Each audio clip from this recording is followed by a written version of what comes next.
સુરેન્દ્રનગરના ચોટીલામાં ભારે પવને વિનાશ વેર્યો છે। ભારે પવન સાથેના વરસાદથી ચોટીલામાં જનજીવન અસ્તવ્યસ્ત થઈ ગયું છે। પીપળિયા, ઝીંઝુણા અને શિરોડા સહિતના ગામમાં વરસાદ, ધ્રાંગધ્રા, મૂળી, થાનગઢમાં પણ ધોધમાર વરસાદ વરસ્યો। અનેક જગ્યાએથી આવા દ્રશ્યો આવી રહ્યા છે કે જ્યાં ભારે પવનને કારણે નુકસાન થયું હોય। આ ચોટીલાના દ્રશ્યો છે જ્યાં વરસાદથી જનજીવન પ્રભાવિત થયું છે। સંવાદદાતા જિગ્નેશ પંડ્યા ફોન લાઈન ઉપર જોડાયા છે। જિગ્નેશ, અત્યારે સુરેન્દ્રનગરમાં શું સ્થિતિ છે, કારણ કે દ્રશ્યો ખૂબ જ ભયાનક છે?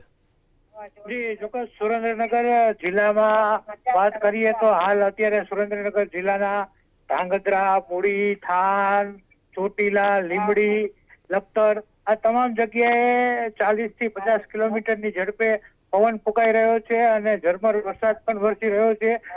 ત્યારે પવનની સાથે વરસાદ વરસતા ક્યાંક ને ક્યાંક ખેડૂતોમાં પણ ચિંતા જોવા મળી રહી છે।